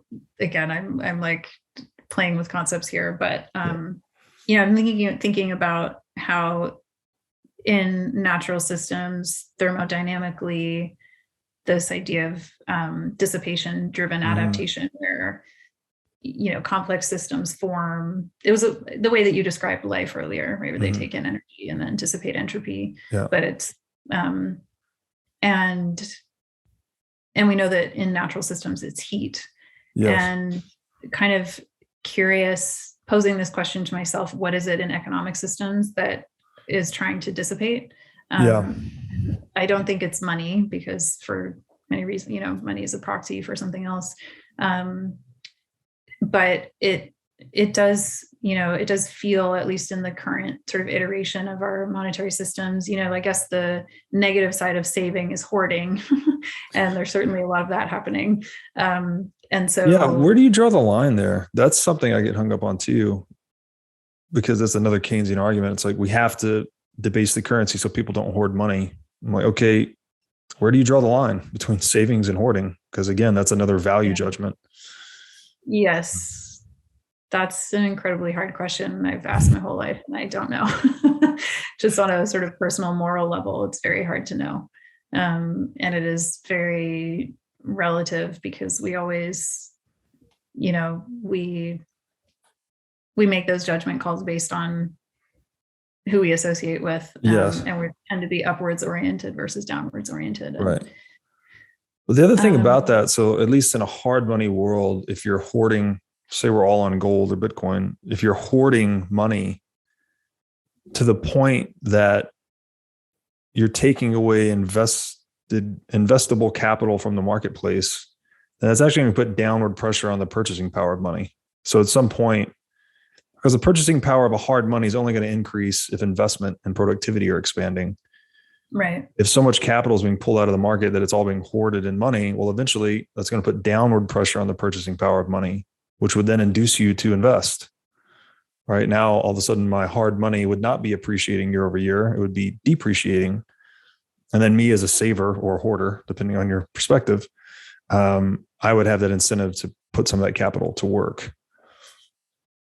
Yeah. I mean, I guess I'm going back to Graeber here, where he talks about how, at least in the anthropological record, there's been all these instances of, creditors essentially getting fabulously wealthy, and then the debt burden becoming so civilizationally constraining, that eventually there's some sort of uprising, and it's always about canceling the debt ledgers, and then there's and then they actually do a debt jubilee, and so there's so at least it seems in history that there's like plenty of examples where you actually need some sort of like direct intervention to motivate the kind of resetting of the scales in that way, versus it just sort of naturally occurring as a product of the the deflationary kind of idea that you're talking about. Yeah, no, I agree with that. And that's, again, very complicated, because I'd wonder, to what extent are those debtors being coerced, right? Like, if you just think of like serfdom, essentially, right? Weren't they basically just forced to work for their own sustenance, and then all the profits were taken by the Lord? Right. So that's not, in a pure libertarian sense, that's not a free market. That's the opposite. That's someone being coerced into a debtor position. And then I guess presumably at some point, when those debt burdens become unmanageable, unbearable even, that people rise up, enough people get mad enough. They respond to the coercion with coercion. And you talked later about mimetic desire. Maybe that's not this piece, but another one. I've been reading Girard's book, Things Hidden Since the Foundation of the World. Did you read that one as well, or did you just? No, I haven't yet. Very complicated book. But this idea of mimetics is really, really interesting too, because I don't know, we've been like trapped in these cycles historically, where like one group coerces another, and then that group, granted, the group's changing over time, clearly, but that cohort that identifies itself as the coerced group rises up against the coercing group. But then it flips, and then all of a sudden they're doing the coercing, and then the cycle repeats. And it's like, how do we break out of this insanity as a species? Yeah, I mean, another core question of my life. Yeah, it's interesting too, because I read last year, Jane Jacobs' The Nature of Economies, which I thought was fantastic. Yeah. And she talks about there's these two core evolutionary like parallel realities, and we tend to focus on the competition as the kind of dominant one. But she says actually habitat maintenance is the other like critically important evolutionary I'm not like thinking of the right word here, but incentive perhaps. And yeah, I think that just feels so normal when we think about it, in the sense that like, we can't we seem to have this overarching perpetual drive towards these feedback loops that are exponential, that aggregate negative outcomes over time. So we have this like maladaptive system, and yet the thing that we should be sort of managing for is this habitat maintenance, not only of our ecological systems, but also, how do you ensure that there's these kind of, I don't know. I mean, I know you don't like guardrails, but what would it take to like try to scaffold the incentive of the systems within the kind of thresholds that are inherent in the system, where like we just need to manage for these things. And I don't know I guess I have a question of whether the systems, the inherent system properties don't allow for that kind of intervention and management, and whether we're just sort of like, we just have to keep riding out these waves in their perpetual cycling, or whether we can get to a point where we understand the dynamics of the system well enough to be able to actually, scaffold something that would create different outcomes and not have to go through the sort of perpetual waves that we've been discussing. Yeah, it's whether it's like, domination and partnership that so that Will Durant talks about, or these sort of cyclical patterns. Yeah, I think Durant and his wife Ariel, they called it the Systole and Diastole of human history, this centralization then decentralization back and forth, right. but the overall trend is towards decentralization. I mean, this is the question, right? Like, how do we all just get along? I mean, the crux of my thinking now is really on this topic of property rights, like to be able to go into the world. Oh, here's a thought experiment. Again, ill-formed, so bear with me.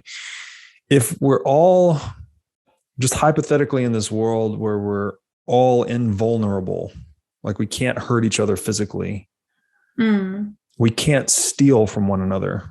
This is very hypothetical because I can't think of how this could actually be implemented, but just hypothetically, we still die of old age. So we still have scarce lives. We have scarce time, but we can't kill one another and we can't steal from one another.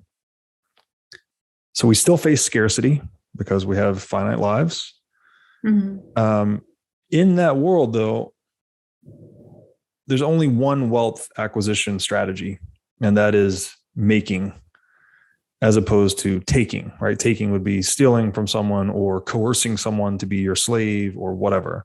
Well, if those options are off the table, the only way to create wealth then is to do something, right? Provide a good or service that other people want and are willing to pay you for. Mm-hmm. So that hypothetical world I equate with this other hypothetical world of inviolable property. Basically, it's like you can't steal people's property. And if we consider that we are each our own most personal property, like we each own ourselves, if you can't hurt me, then you can't violate my property. So my thinking is clearly we can never get to a world where property is inviolable. Like we can never be that hypothetical world I just created. But what we can do is make property more expensive to violate or more difficult to violate. And that would move us further along the spectrum towards that world where people are incentivized into making rather than taking. And that's why I think Bitcoin is super important, because it's, you can't violate its supply via inflation. That's one of its core features. And it's really hard to steal Bitcoin. You can't, even if you pass a law, if you pull an executive order 6102, like they did in 1933 with gold, give me all your gold or go to jail. Well, it's a lot harder to enforce with Bitcoin. Mm-hmm. So, and I've been accused of this being like a libertarian fantasy, but I think it's a pretty sound thought experiment. Just make property really hard to violate, and then all of a sudden you've shifted everyone's incentives towards making and away from taking. Yeah, the question that comes up for me is the ideal, if we're painting ideal worlds here, is the ideal world where everyone has property that you can't violate under their sort of like personal ownership, or is it some version of a commons where we're each in micro treaty with the land or whatever the asset is, and where there's I guess it's a more of an indigenous way of thinking about it, the sort of 7 generations where there's this idea that, you're sort of only stewarding for future generations versus owning it outright for your own personal use. And, I have to say I'm more drawn to that ideal world personally, but I also don't know what that looks like, who govern, how is the commons governed? Yeah, that's the tricky part, is the implementation, because every time we have the commons, whoever's in charge of administering the commons ends up corrupting that to their own gain, But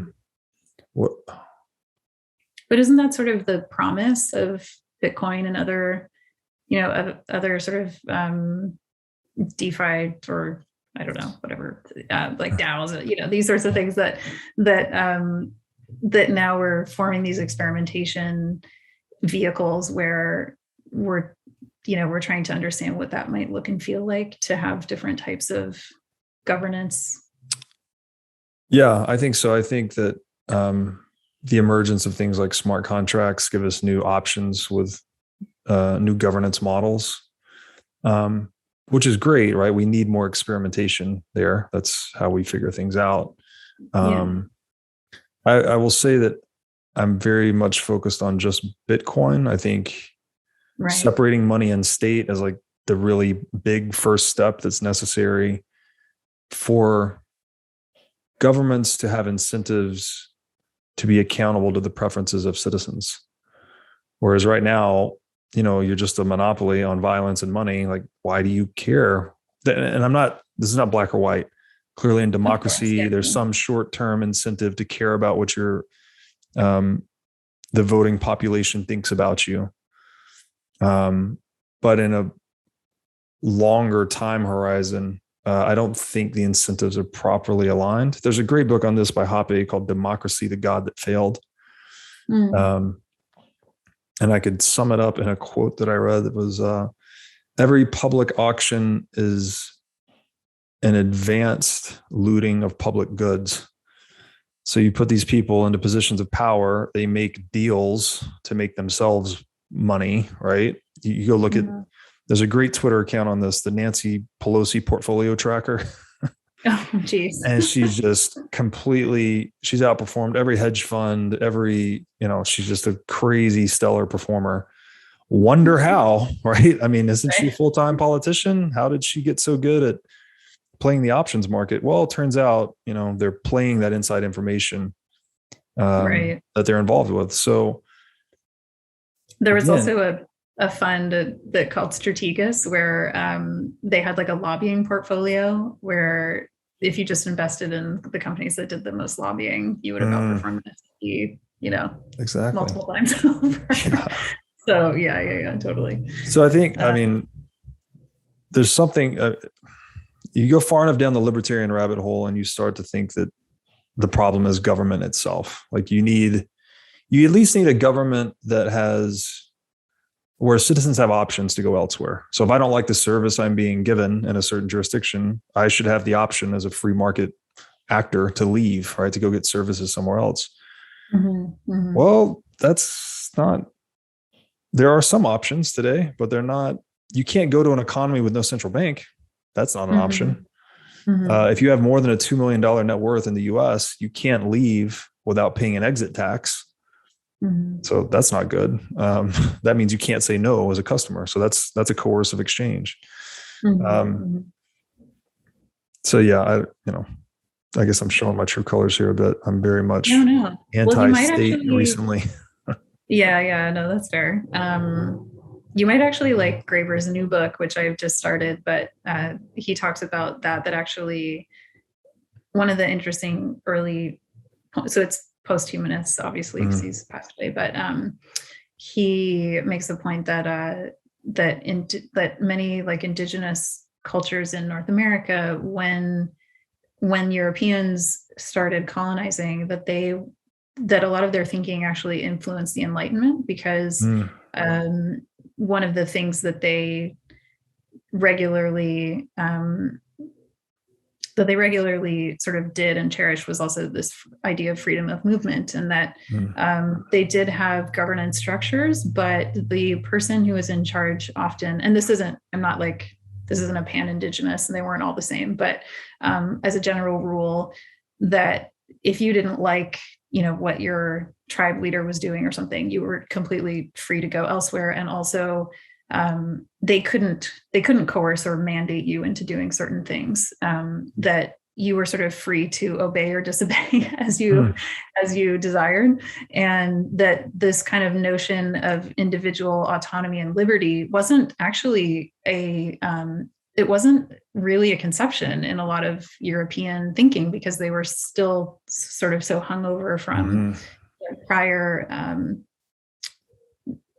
the rule of nobles and various things in the Middle Ages, that it actually took interaction with a completely different system to then foster some of the ideas that we now think were born actually in European Enlightenment. So that's I found that a really interesting thought. But hey everybody, as you've no doubt learned by watching this show, Bitcoin is the single most important asset you can own in the 21st century.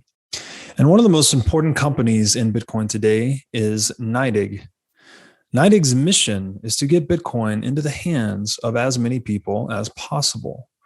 One of the ways they are accomplishing this mission is by empowering banks and financial technology companies to offer their own Bitcoin products and services. As a true game changer in the industry, NYDIG is safely unlocking the power of Bitcoin for forward-thinking individuals and institutions alike. Led by Robbie Gutman, Yin Zhao, and Ross Stevens, NYDIG has absolutely exploded onto the Bitcoin scene recently and has quickly become a leader in this space. So, whether you are a professional investor looking for asset management services or a company looking to white label your own Bitcoin product or service, consider NYDIG your single source solution for everything Bitcoin. I've kind of been just forever intrigued by this notion that in crypto communities that trustless systems are the answer, and that smart contracts and such facilitate these sort of trustless interactions. And I guess Well, I guess before I sort of say what I think about that, I'm curious to know how you interpret that. Yeah. So I could start here with the work of Nick Szabo. He's a big thinker behind. He was writing about smart contracts and crypto in like the 90s. So he's way ahead of his time, to say the least.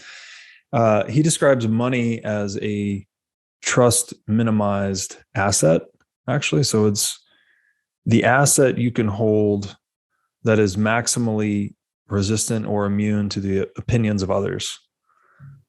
So, you can hold physical gold, for instance, in a safe, and it's like no one can pass a law, no one can really render an opinion that can cause the value of gold as money to deviate from its historical norm. I mean, somewhat at the margins, but not really, right? It's a global Schelling point, if you will. Mm-hmm. So I think that's really important because you're going into the market taking a lot of risk, trying to, be an entrepreneur, satisfy wants, better, faster, cheaper. But to be a functional entrepreneur, you need a place to store that's immune to risk, not immune, but resistant to risk, resistant to market risk. Well, that's what gold and money was. It's like a really good tool for savings. The other thing here I'll say about trust is if you can incentivize honesty, then you can just trust individual self-interest, right? This is kind of like Adam Smith's view of capitalism. What does he say? It's not the baker's goodwill that causes him to deliver the bread. It's his, concern for his own self-interest. Mm-hmm. If you know that someone's incentivized to behave honestly, then I don't need to trust that person. I can just trust their Darwinian self-interest. And so I think that's a much stronger assurance in performance.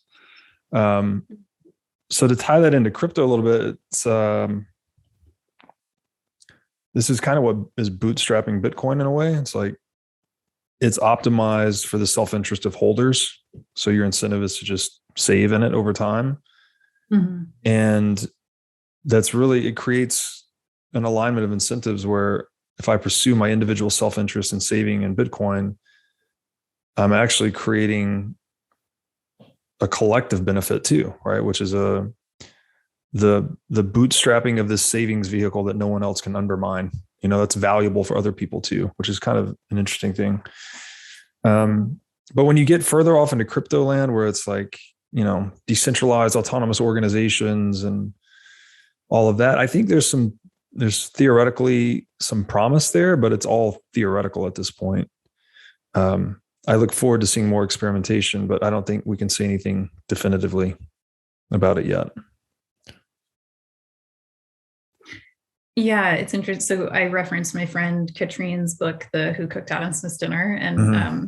The sort of core thesis is that actually Smith was a bachelor who lived at home with his mom until she died. And that while he was sitting around writing about man's economic self-interest, she was sort of very selflessly cooking him dinner and doing his laundry. And, and so I think there's something there. I also have this theory that trust, and I don't know if this is true or not, it is a theory, but I have this theory that trust is sort of like can be neither created nor destroyed. Like there might be some sort of inherent amount of trust, which is the kind of pro-social liquid, or this isn't the right analogy, but it's like the pro-social undercurrent, which actually allows human society to function in everyday sort of small interactions. And whether that's, it sounds silly, but I've always thought that four-way stops are such a great example of this, where there's, we've sort of, no one's compelling us to stop at the four-way stop, but we sort of do because we trust that other people are going to stop. And, and so I guess it's always kind of struck me as strange that there's this sort of idealism around the trustlessness being a core component of what is required to facilitate these new forms of exchange or new forms of value exchange. Yeah. Because to me, it feels as though actually, even if you require less trust at the point of transaction because of the smart contract, in my mind, the trust just manifests somewhere else. So the trust might manifest in the developers who have created the smart contract, or the network that, now I trust that this Bitcoin is going to hold its value over time because of the collective story and project that I'm engaging with. And so, yeah, I don't know. I was curious to get your thoughts on that, because it seems to me trust is such a core component of just how systems function in general. I think capitalism is, at least in its current, or at least we could say sort of global exchange is, I think every single day there's a huge amount of trust that is sort of facilitating that type of exchange. Agreed. There definitely is, especially in the web of counterparties in the financial system. There's a lot of trust there, and reputation matters a lot, and all of that. I think there might be one fundamental difference here. Again, we're sort of in the theoretical space right now because smart contracts haven't proven themselves super commercially viable and scalable. Although they work in limited instances, they haven't been fully implemented, let's say, globally. So to your point, like, okay, instead of needing to trust the individual, the trust would just go somewhere else. You're right. Like if we have a contract between us, I can trust you as an individual, but the piece of paper itself it formalizes our agreement and makes sure that we're aligned. But backing that is not the piece of paper, really. It's like, because it's in the shadow of the law, right? If you don't perform to the contract, I'll go over here and then we'll have problems, whatever. Right. With a smart contract, it's slightly different, because instead of needing to trust the counterparty or trust the piece of paper in the shadow of the law or coercion, you can actually inspect the code yourself, right? You could say, is this code, and I'm not saying anyone could do this, but it's at least possible. You can audit, you could have the code audited, then you're trusting the auditor, of course, all of that. But you get this degree of veracity that you can't get in just analog paper contract world, where you can just kind of trust the software and the mathematics that they're going to do what they represent to do, because nothing is hidden. Basically, it's all observable. Whether or not you're qualified to observe it, clearly a lot of us aren't, but it can at least be done. Right. So yeah, I think trust is, and there's a deeper philosophical thing here too, where again, Mises, all action is speculative. Any action you take, you don't know what outcome you're going to create. Even when you take a step, you're trusting that your leg's going to work, right? You don't know, could give out at any time. Right. But between people, the other thing about that, I don't think trust scales really well. Like, it works to the point of Adam Smith.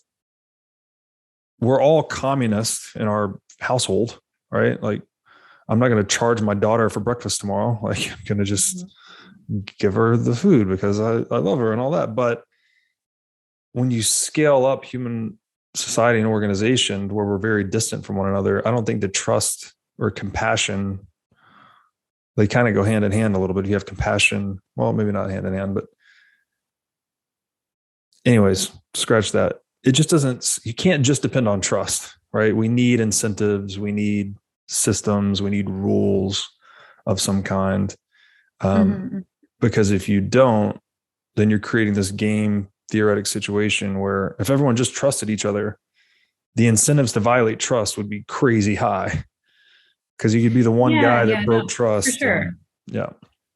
For sure. And I don't think I'm necessarily framing it that way either, but I think even back to that idea of the nested narratives or nested stories, where there's also, maybe there's a difference between sort of conscious trust and unconscious trust.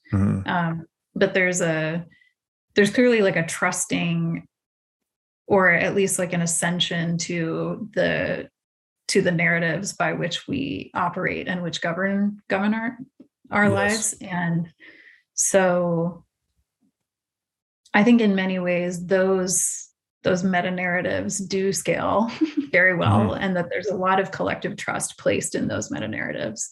And so, yeah, I don't know. It's just a concept I'm playing with that I think. No, I agree. Which something you're pointing to here, which is again, the conversation I had with Vervaeke was super enlightening for me. He talks about this idea that we all go out into the world every day. If you live in a city, and we get along with strangers, exactly. Like that's not normal. We've created that meta narrative, this nested narrative or whatever, that we can just implicitly trust most strangers. You go into a movie theater, everyone just sits and faces the screen, and you're not too worried about someone stabbing you in the back. I guess it's always a risk, but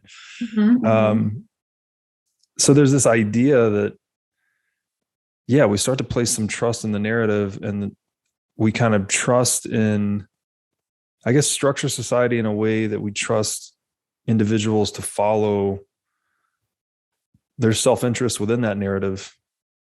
So you're kind of trying to align, I guess, individual self-interest with the collective in a way. Right. And that seems to be kind of gets back to this power thing where it's like we all need each other to get wealthy. Frankly, that's trade and innovation. But we need to cooperate in a way that can't be co-opted by some political attack vector. So I don't know. I think there's another weird thing here too, that the harder things are to steal, like I hold a lot of wealth in Bitcoin that's just in a geographically distributed multi-sig. So someone could break into my house, they're not going to get my Bitcoin. Something about that makes it a lot easier to trust people. If you just imagine everyone had their wealth in this uncrackable safe, well, then you could trust people a lot more easily because there wouldn't be as much of an incentive to steal or violate that trust. So there's some there's something about turning that incentive dial, that if it's really hard to steal your property or violate your property, then all of a sudden it's really easy to trust people because what are they going to do to you? They're going to beat you up and not get anything from it. Whereas if all my money's buried in my yard in gold and you know where that is, well, there's a big incentive for you to come beat me up and dig up my gold. So just a few thoughts. I don't know. It's really perfectly. Yeah. Well, I mean, it's also, it's also interesting again to sort of bring in the concept of ecological thresholds where, let's say, I don't know, ecological systems start failing in a massive way, and all of a sudden water becomes the most precious resource, and Bitcoin's value actually completely disappears because nobody cares about your Bitcoin safe. They care about meeting their immediate needs. And so in a way too, you're also trusting, I guess, in that instance, you're also trusting that there's a continuation of life as we know it today that is going to be true in the future, which will render the value that you've captured in that particular asset, to hold over time. And I also think, just going back to, I was reflecting when you were talking about the notion of kind of individual, maximizing our own individual interest, which then also has a collective benefit, because I don't want to get stabbed, so therefore I'm not going to stab you.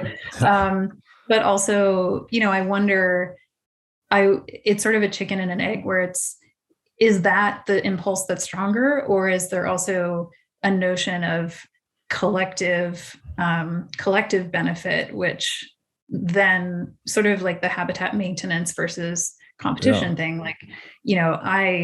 I also don't want to go out and stab you, because I know that then if we all start to do that, then we collectively destroy the capacity that we have as a human family to sort of do anything else.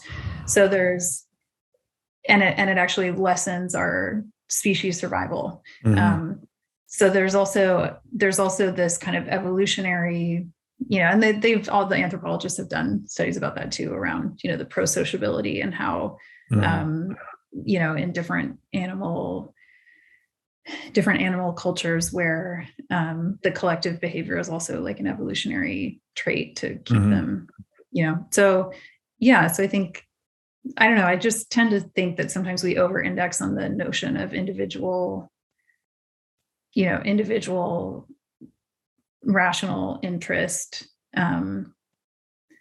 which perhaps is quite a modern concept in some ways. Yeah, it very much is. And there's this other book I read recently, The Discovery of Freedom, and it makes the point that all early societies were communist societies, effectively, right? There's the big guy that he's basically the state, or doesn't have to be one guy, it could be a few guys, typically guys though. They're the monopolists on violence. They also defend that society, and then so long as there's peace and people are being productive and trading and creating wealth, they get paid a tax of some kind, and that was it. That's how we had society for a long time. But there's something about post-enlightenment, which a lot of this, I think, even like capitalism itself, at least as I've heard it described, the Protestant work ethic, the idea of sowing before reaping, and living below your means and accumulating savings. This was something that became kind of the kernel of capitalism. So maybe we have changed our software update to be more individualistic and less communistic over time. And that sounds bad. It's like, oh man, now the collective is going to suffer, but the collective has not suffered at all. Like, look what we've done over the past 250 years.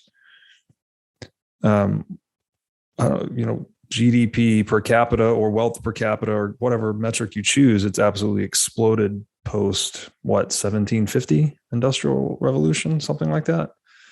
Mm-hmm. So there's this weird, it's just a strange, almost counterintuitive thing. By optimizing sound rules for the individual, that you create this collective emergent phenomenon of unparalleled wealth creation, which is great, right? Because then if there's more wealth, well, there's less to fight over. And even better, if the property rights in that wealth are really hard to break, then there's like almost nothing to fight over, because you can't even steal the wealth if you win the fight.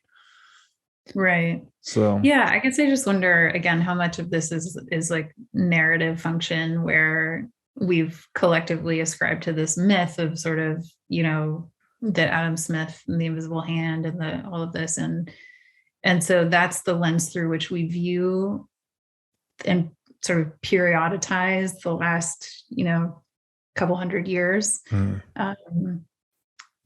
versus, seeing it through the lens of something else that is more collective. What do you think about actually implementing that, though? Because it seems like even when you have, I'm thinking of the Marxist credo, right? From each according to their ability to each according to their need, the beautiful utopian ideal. If we could all just actually carry that out, we would have a beautiful world, right? The people that could work would work, and the people that couldn't work would receive, and we'd all be great. Mm-hmm. But the actual implementation of that created its precise opposite, in my view, because there were people in the position of power ultimately, and power corrupts, absolutely, right? So how do you look at that? If we had this, even if we were given the perfect collective schematic, how do we implement that given human nature?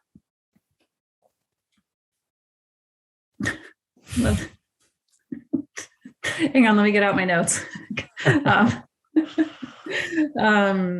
Yeah, I don't mean to throw it like a stumbling block. I actually stumble on this myself. It's like, even if we had no, I know. Who would run it? What I'm trying to express is not, I think what I am trying to express is that even today, even with our systems as sort of dysfunctional as they are, that I don't know that the through line narrative is the fact that we all have maximized our own interest, and therefore this is what we've collectively produced. I think the through line narrative is actually that we've been incredibly cooperative, and more cooperative than we have been competitive in many ways. And that actually the very fact that we can build such complex systems and dynamics and all of that is a testament to the sort of more true evolutionary component of pro-sociability within the human spirit than its opposite. So I think that's what I'm trying to argue, and that actually the narrative of the overemphasis on the kind of individualism, I think in a way like acts as a constraint on our imagination of what's possible, potentially. And yeah, I mean, when you talk about the idea that if we could exist in a world where our wealth was not stealable, I don't know that solves the problems if the wealth is still highly unequally distributed. And because I think then I might, even if I may not be able to steal your wealth, I just resent you and I want to come kill you anyways, just because I resent you, So I don't know. Yeah, a couple of things here. One, I would say, I agree with you, first of all, that we overemphasize competition relative to cooperation. I mean, they're both important, but I think cooperation is more pervasive. And that's just, that's what I'm saying. Your day-to-day life experience. Like how many times are you in a physical fight versus how many times you're just having a conversation with someone? Like life tends to be vastly cooperative, at least today. Like I don't, go back in history and a lot of different instances. So I don't think, so cooperation, agreed on that. I don't think self-interest and cooperation are mutually exclusive either. Like I typically think cooperation is often in your self-interest. Right. And that's probably what I'm trying to get at with this property thing. It's like, if you can't steal the property, then it's actually much more in your self-interest to be cooperative. Now you could still resent the individual, right? If you're lower on the socioeconomic hierarchy, you could resent someone that had more wealth. But I guess the point I would make here is that it's been in those regimes with strong property rights that the most wealth has been created. The most people have been lifted out of poverty. So even the person at the bottom of the socioeconomic hierarchy today is way better off than even the person highest on the socioeconomic hierarchy, 300 years ago, right? In terms of medicine and food and all the things, like it's the tide has lifted all ships. So I don't think you can fix the resentment thing, but at least you'd be in an environment that's creating the most aggregate wealth. And as we understand wealth. Yeah, well, there's another great question. What is wealth? Right. I'm wrestling with it right now. The book I mentioned to you, The Origin of Wealth, I don't want to ruin it for you. Maybe I shouldn't say. I was going to say what his conclusion is, but I don't actually agree with his conclusion. Go for it. That's fine. I'm just paraphrasing from memory here, but he makes the point that it's knowledge fit for action. So like the smarter we are, the more knowledge we accumulate as a species, the wealthier we are. I agree with that to an extent. But Rothbard makes his great counter argument, which is not technically a counter argument because he wrote this 40 years ago before this book was ever written. But if you took, the smartest people in the world and you deposited them on a desert island and you sent with them all the books, the internet, all the knowledge, right? Super highly educated, super capable, trained, skilled, access to all the libraries across all history. Would they be wealthy? Like, well, kind of. They have the knowledge to start to rebuild all the things. But if you think about like if they were doctors, someone, breaks their arm and needs some kind of emergency surgery, the knowledge is not too useful on that desert island. Like you need the capital stocks. You need the hospital, you need the medicine, you need the stuff. So there's, I think wealth, and I'm really open to suggestions on this, is somehow a composite of like knowledge and time and energy. Like we have to take that knowledge and then manifest it in reality, basically. And that takes time and energy.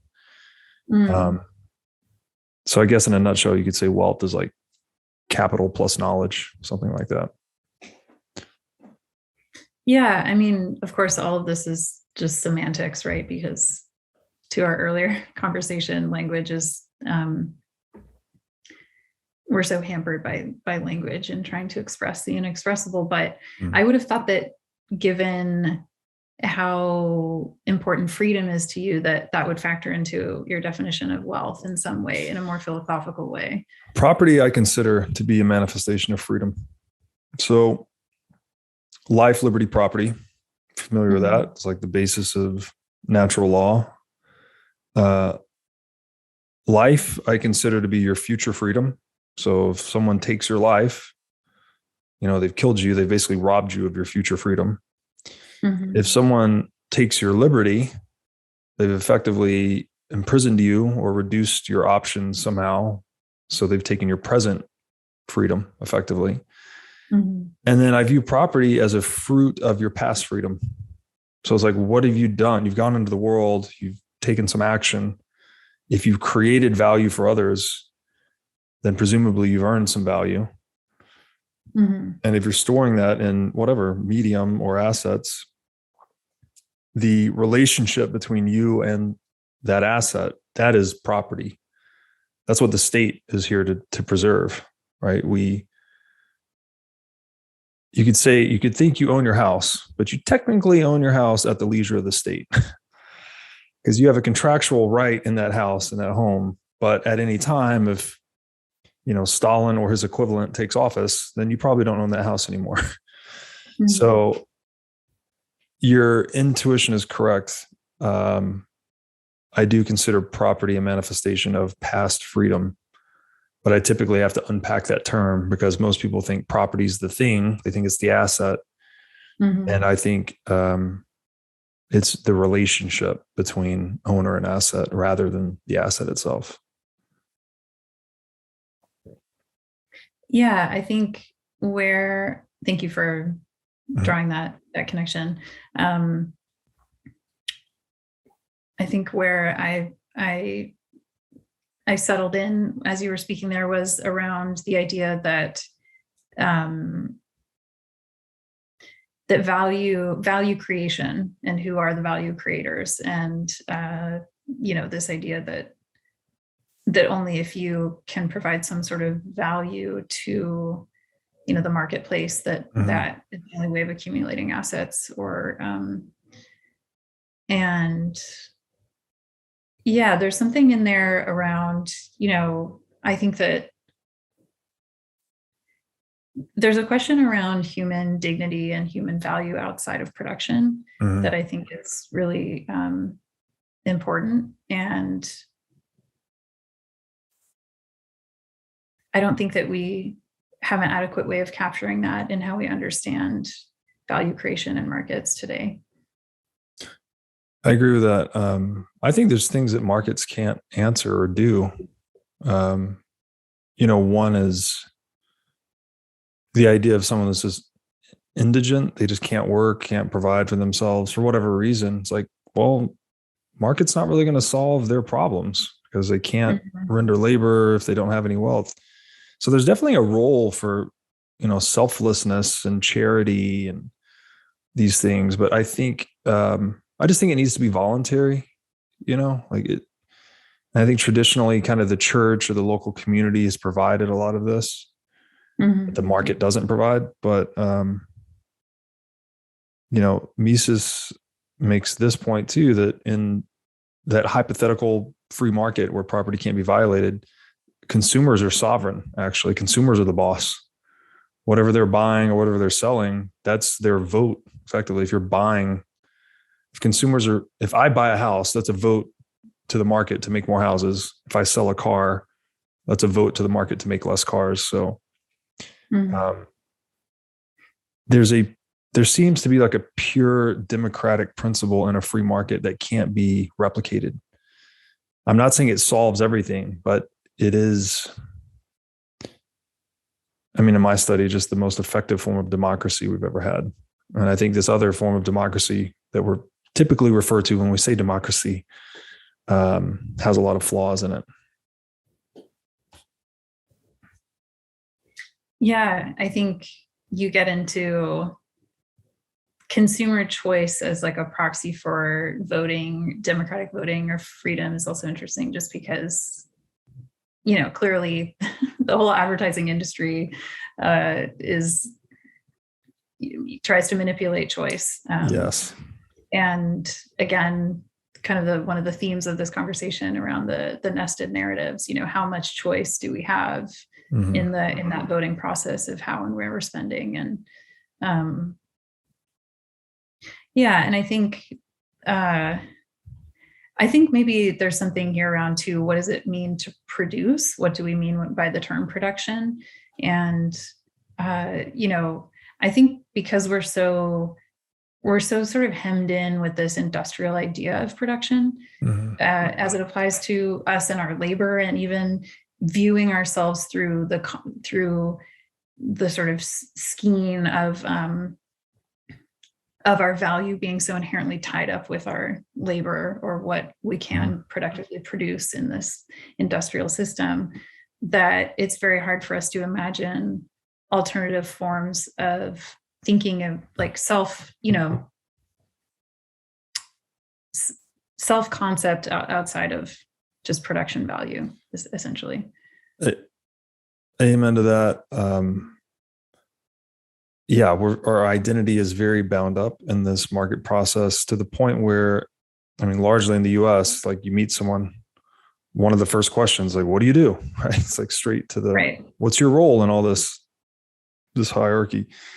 I agree. You know, I have a dream that I just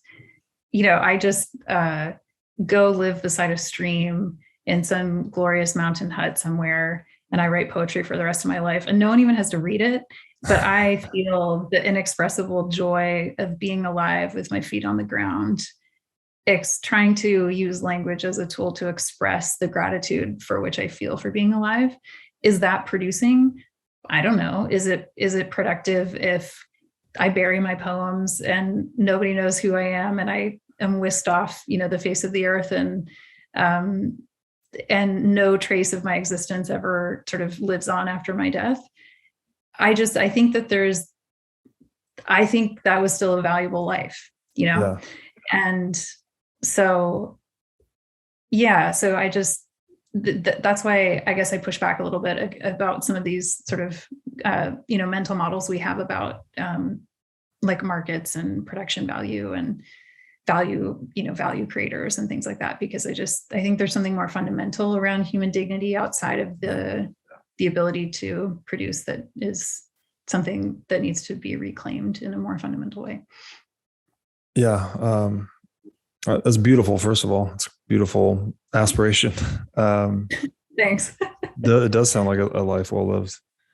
And maybe there's a bit of a paradox. Of course, I'd have to use the pencil that like the rest of the world, Milton Friedman's pencil. Exactly.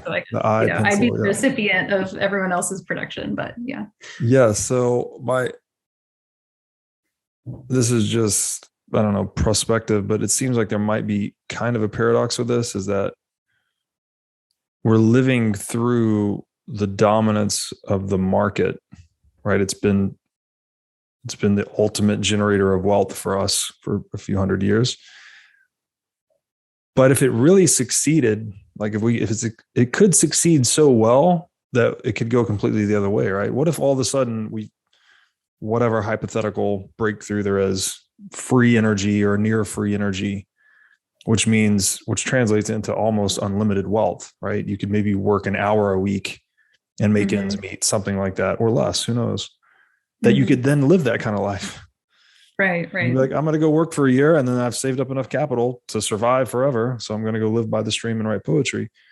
So I guess that's my hope for free markets. It's like, we just figure out to generate enough wealth. The way to generate enough wealth that economic scarcity is just, largely a thing of the past. Then people are free to go out and pursue artistic pursuits, spiritual pursuits, whatever your creative impulse guides you towards. And I mean, that's a beautiful world, right? Where everyone's doing that.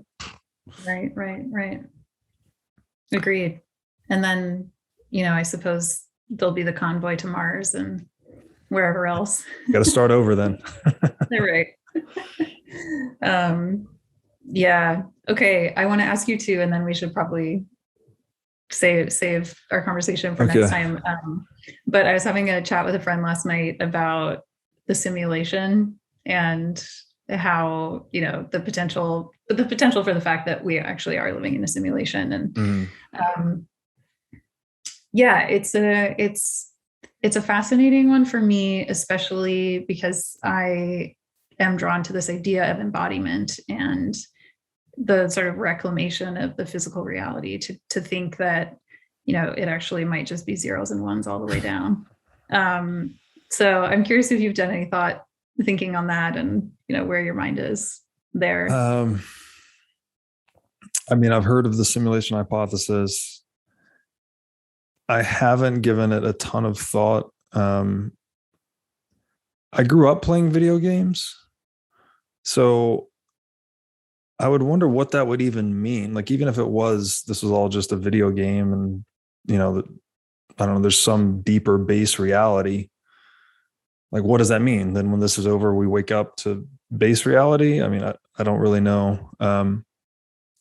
But there seems to be this dynamic with this life, whatever simulation or not, where the more you put into it, the more you get out of it, kind of thing.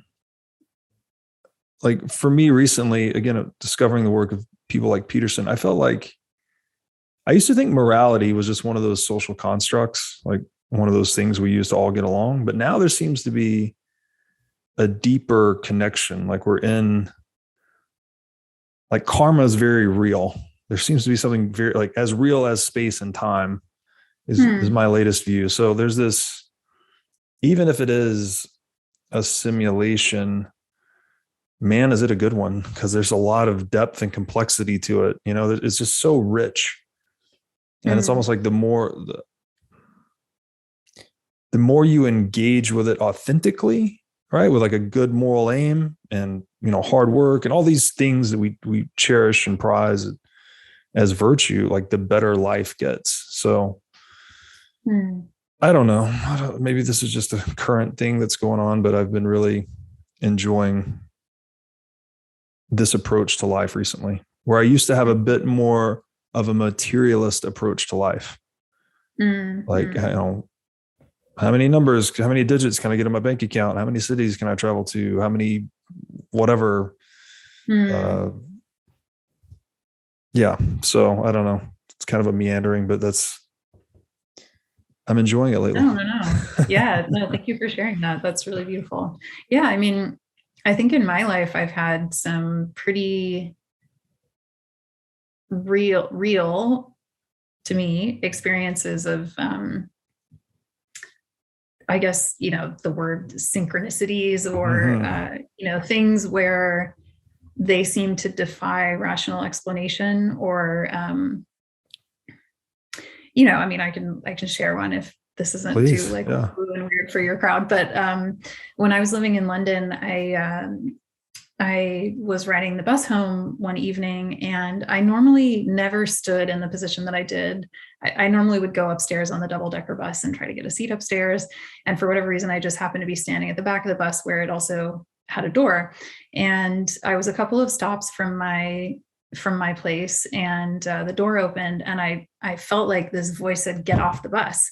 And I sort of hesitated, and I was like, ugh, I don't want to walk that far, and still a couple stops from home. And it was like, get off the bus right now. And so I got off, and the door closed right behind me. And I was like, okay, this is interesting. So I just kept walking. And I walked by this one sort of darker alley, and out of the alleyway came 4 or 5 people, all in black, riding bicycles. And I thought, okay, well, I'm not going to take that shortcut. I'm going to keep walking in the light. And as I was walking, they kind of cased me, and then I kept walking, and then I hear a scream, and I look over, and this woman on the other side of the street is running down the street, and the bikers go zooming off, and they had just stolen her phone, which had all of her credit cards and everything in it. And so she kind of runs to the end of the sidewalk, and I just happen to be walking at the same pace. And so I end up there, and I go over and I say, "Are you okay? What happened?" And she's like, "Oh, they stole all my stuff." And I just so happened to have cash in my wallet, which I never had. And so I put her in a cab home, and I let her use my phone to call her parents and stuff. And she was so appreciative and so grateful. And it was it seems like such a strange thing, right? Why did I hear that? Why did I get off the bus? And it's not like anything majorly dramatic happened, and she just got her phone stolen, and I was able to help her out in a small way. But, I feel like I've had a number of experiences like that in my life that are very strange. And I think, okay, was that God? Was that the game simulators giving me something? Was that my own future consciousness that Right. somehow relayed back to me in this interior voice, in instruction? And and I do agree with you that I think the more you engage in good faith with that idea that you actually can participate in life in a way that opens you up to those possibilities, the more it kind of comes through. Yeah. But I don't have a good explanation for what that is. No, that's a beautiful, beautiful story. I've experienced some synchronicities in my life as well, but you know what? It's funny. What is value is the question we started off on today. You might enjoy this series I've been doing with Mike Hill, where have you heard of the book Zen and the Art of Motorcycle Maintenance? I have, but I haven't read it, although I have aspirations of becoming a motorcycle chick and doing the whole thing. It's I think it was written in the 70s or 80s. It was the best-selling philosophy book of the modern age. But the author, Robert Pirsig, wrote another book 15 years later called Leela. And he's really going hard into this question, what is value? He also calls it quality or excellence, trying to really understand what it is. And it gets into this idea of time being kind of an illusion. I don't know if you like to consume audio or video, you might want to check out the series, but if you prefer to read, which maybe you do because you like to write so much, I prefer to read. The book Leela is just incredible. But one of the points he makes in that book is, and this, I think you can just think about this for 20 years. It's so crazy.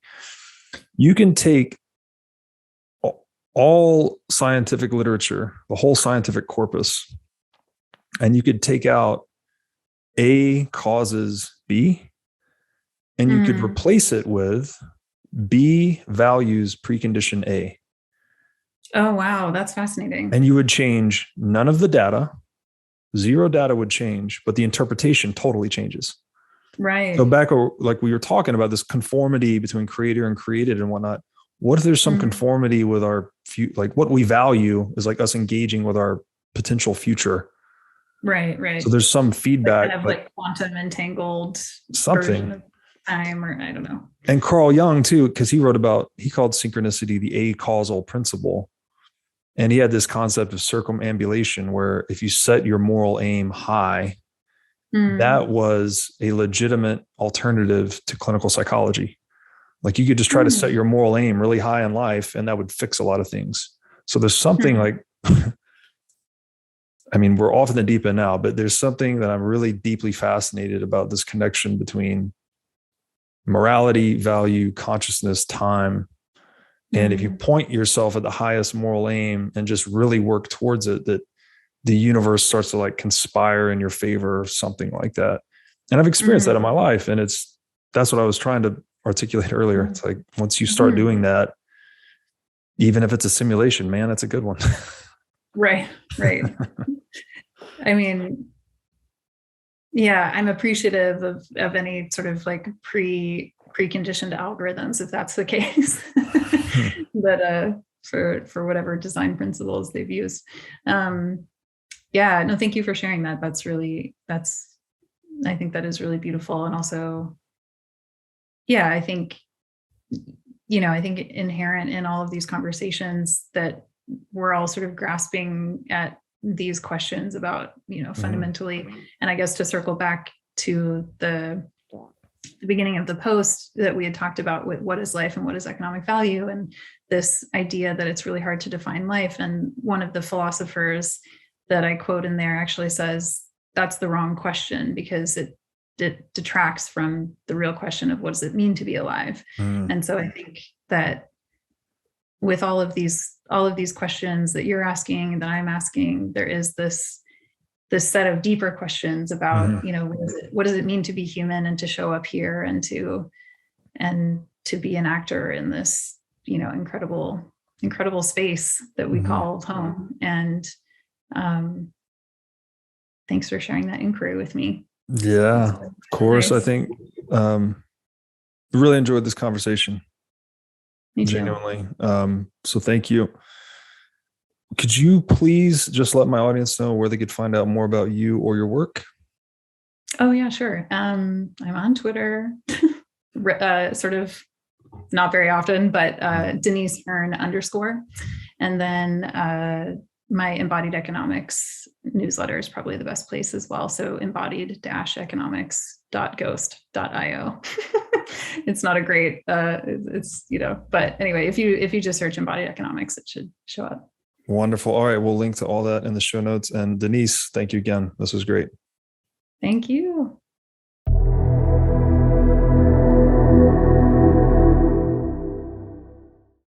Hey guys, I hope you found this episode valuable.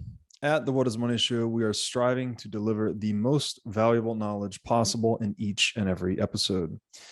However, as Aristotle said, the purpose of knowledge is action, not knowledge. So I hope you're deriving some useful knowledge from the show, and I hope it's improving the actions you are taking in your life. Speaking of action, if you want to dive deeper into the big ideas explored in this show, please sign up for my newsletter titled The Freedom Analects at breedlove22.substack.com. Also, have you bought your tickets for Bitcoin 2022 in Miami yet?